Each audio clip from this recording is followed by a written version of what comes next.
अस्सलाम वालेकुम students, hope so you are fine at home. Students, आज हम करेंगे टेबल ऑफ 5, उसकी मल्टीप्लिकेशन करेंगे टेबल 5 की। इसमें जो है वो क्या है, 12 multiply 5 is equal to 60। Next है 11 मल्टीप्लाई 5, तो ये होता है 55।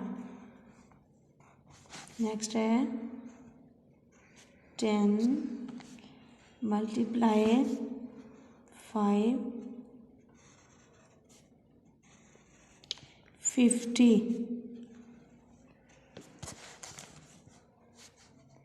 Nine multiply 5 45। 8 मल्टीप्लाई 5 40।